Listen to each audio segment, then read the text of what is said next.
देखिए, ये पहले चुनाव आयुक्त हैं जो कानून बनने के बाद चुने गए।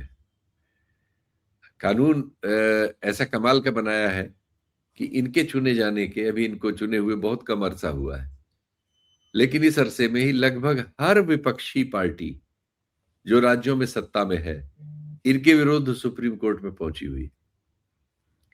यानी इनके इस पद पर आने से जो हमारी चुनावों की वैधता है, उसकी स्थिति ये है कि हर विपक्षी दल जो है, जो कहीं सत्ता में है, वो अपने साथ अन्याय की बात करते हुए न्याय की गुहार करने के लिए न्यायालय पहुंचा हुआ है। ये गेन है। ये हमारे एडमिनिस्ट्रेशन का एक और करेक्टर ये भी है। ऐसा कानून आपने बना लिया जिस कानून ने सुप्रीम कोर्ट के 2023 मार्च के आदेश की धारणाओं की एकदम हवा निकाल दी। धारणा क्या थी कि चुनाव हमारे लोकतंत्र का सबसे पवित्र कार्यक्रम है। इस पर अगर अविश्वास होता है तो लोकतंत्र पर अविश्वास होगा। इसलिए इसकी सुरक्षा करना सबका बहुत जरूरी दायित्व है। इसको ऐसा बनाया जाना चाहिए जिस पर अविश्वास न हो। और अविश्वास न हो इसके लिए क्या क्या किया जाना चाहिए, उसके लिए एक तात्कालिक सुझाव भी उस आदेश में था कि जब तक आप कानून नहीं बनाते इस तरह का माने इस भाव का, तब तक आप चुनाव आयुक्तों की नियुक्ति के लिए एक पैनल जो बनाए, उसमें leader of house, chief justice of India और लीडर ऑफ अपोजिशन को रख ले, तो सभी इस तरह का प्रतिनिधित्व हो जाएगा। लोगों को यकीन होगा कि साहब इसमें ईमानदारी से किसी का चयन हुआ है। तुरंत सरकार ने उस आदेश की उस भावना की धज्जियां उड़ाते हुए और इस प्रस्ताव की धज्जी उड़ाते हुए कानून बना लिया जो बहुत दिनों से पेंडिंग था, बिना किसी से बहस किए, बिना कहीं किसी किस्म, ये लोग तो किसी से बात करने की कोई जरूरत ही नहीं, बाद में घोषणा हो जाती। और उस कानून के तहत चीफ जस्टिस को पहले बाहर किया गया और उनकी जगह एक मंत्री रख लिया गया। उस मंत्री का चुनाव भी खुद प्रधानमंत्री करेंगे। तो प्रधानमंत्री अपनी पसंद का एक मंत्री हाँ करने के लिए लाएंगे और लीडर ऑफ अपोजिशन को डिसेंट करने के लिए बुलाएंगे कि लो हमने ये चुन लिया, अब तुम इस पे मोहर तो लगाओगे नहीं, तो चलो तुम डिसेंट लिखो, जाओ भागो। ये हो रहा है।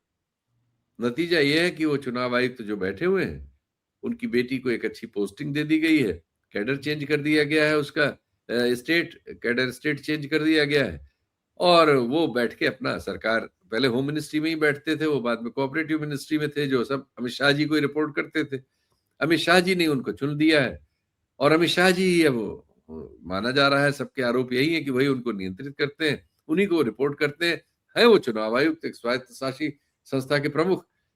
तो अब ये तो वाकई आप चूंकि कवर करते हैं तो मुझसे बेहतर आप बताएंगे कि पहले ये वाला आएगा कि पहले वो वाला आएगा, क्या होगा बताइए।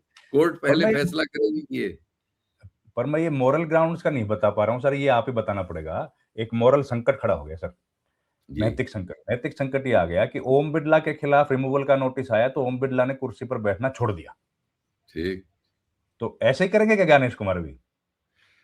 ज्ञानेश कुमार ऐसा बिल्कुल नहीं करेंगे, ये मैं दावे के साथ कह सकता हूं। तो फिर ये मोरलिटी में फिर कॉन्फ्लिक्ट हो जाएगा सर। हाँ, कॉन्फ्लिक्ट हम और तुम बहस करते रहेंगे और हमारे तुम्हारे कुछ दर्शक लोग इस पे कमेंट भी करते रहेंगे, इनको कोई फर्क नहीं पड़ेगा। ये तो महान लोग हैं, इनको कोई फर्क नहीं पड़ेगा। ये रहेंगे वहीं, आप इनको वहीं पाएंगे। जी। और दोनों सदनों में आएगा सर ये। नॉर्मली एक जी। ऑप्शन है कि एक में भी ले आ सकते हैं, लेकिन दोनों में जी। लेके आएंगे। तो ये तो और महान होने के लक्षण है। ये इतिहास भी तो बन रहा होगा, क्योंकि तुम इतिहास कवर बन करते हो, ज्यादा मुझे तस्दीक करोगे। मुझे नहीं लगता कि किसी चुनाव आयुक्त के विरुद्ध इस कभी तरह नहीं का आया कोई सर, महाभियोग कभी आया। कभी नहीं आया। ये तो मुख्य पहली बार। चुनाव आयुक्त है। ये तो पूरे चुनाव प्रणाली के खिलाफ महाभियोग है।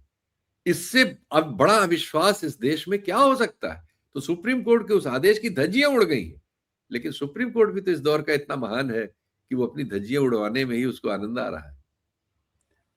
धज्जियां वरना उड़वाने में। सुओ मोटो क्या होता है, इस पे सुओ मोटो बुला के उस कानून को क्यों नहीं क्वेश करते हुए है, तो आपके यहाँ मुकदमा पड़ा हुआ है। सुओ मोटो का सवाल ही नहीं है। इस ऑलरेडी है कानून सर। को तो चैलेंज किया हुआ है, कोर्ट में पड़ा हुआ है। उसकी लेकिन हियरिंग। चूंकि सुप्रीम कोर्ट ने भी अपने को सरेंडर कर दिया है एग्जीक्यूटिव के सामने, उसके असंख्य फैसले इसकी गवाही दे रहे हैं, तो लोगों के पास क्या गुंजाइश बची। सर सुप्रीम कोर्ट ने एक महत्वपूर्ण याचिका सुनी थी अभी। एक याचिकाकर्ता आए थे, हौजरी का काम करते हैं लुधियाना में। तो भाई बोले कि क्या पिटीशन लेके आए हो, तो वो लेके आए थे पीएम केयर्स फंड को आरटीआई में शामिल करो। हाँ उन्होंने कहा क्या ये फालतू की पिटीशन लेके आए हो, जाओ हाँ, जाके अपने स्वेटर बेचो। बोल स्वेटर दिया सर। बेचो। हाँ बोल दिया होगा। अब तो पीएम ऐसे ही बोलते हैं, वो मतलब कोर्ट ऐसे ही बोलती है। यानी कमाल है, एक ही मुद्दे पर बिहार से एक पार्टी आती है जो चुनाव में 10,000 रुपया चुनाव के दौरान बांटने को चैलेंज करती है। कहते हैं अब आप चुनाव हार गए तो हमारे पास चले आए चुनाव लड़ने।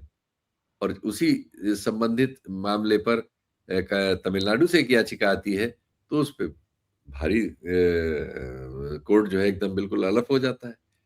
तो हम तो अब सारे इंस्टीट्यूशंस को बेशर्म कोलैप्स में देख रहे हैं। अब साधारण नहीं है, बहुत ही दुर्भाग्यपूर्ण स्थिति। आखिरी सवाल सर, आपको भी जी। जाना है। ये हाउस में हम लोग देख रहे हैं सर, सदन में राहुल गांधी को बोलने ही नहीं दिया जा रहा है, ऑपोजिशन को बोलने नहीं दिया जाता है। हम्म ये किस तरह की स्थिति है सर? ये तो बड़ी चिंताजनक स्थिति है कि भाई ऑप्शन फिर इश्यूज रेज कौन करेगा? नहीं तो ये तो स्थिति ये तो यही स्थिति है कि इस देश में अब एक व्यक्ति है, वो भगवान है। उसके मन की बात सबको सुनना है, उसके मन की बात को वीडियो पर सुनना है, और बाकी सब लोगों को सिर्फ उसके मन की बात सुन के ताली बजानी है। वो कहें तो कभी कभी उसपे वो आप लोटा वोटा भी बजा सकते हैं, थाली वाली भी पीट सकते हैं। तो वो जब जब जो बताएंगे वो अंतिम, हमारा अब देश का लोकतंत्र का जो अंतिम प्रतीक है वो यही होगा। नीचे से कोई मन की बात उन तक पहुंचने का कोई प्रक्रम वो रखना नहीं चाहते। और संसद वंसद सब ये सब मतलब षड्यंत्र है। अब बाकी हर चीज षड्यंत्र है। सिर्फ एक ही चीज मंत्र है देश का, कि हमारे देश में भगवान अवतरित हो गए हैं, और उनको आप उनके मंदिर मंदिर बनवाइए, और जब वो मन की बात करें तो अपने टेलीविजन पर या अन्य जगह सुनिए। वो रेडियो पर करते हैं, लेकिन आप टेलीविजन पर देख सकते हैं। यही इस देश में बचा है, यही हमें और करना चाहिए। और उनको सुनने का वीडियो भी बनाएं, हाँ, उसका वीडियो बनाए और उसको व्हाट्सएप पर प्रसारित करें। रील जी। बनाएं। सर ये एक बात आपको एक जानकारी दे दें,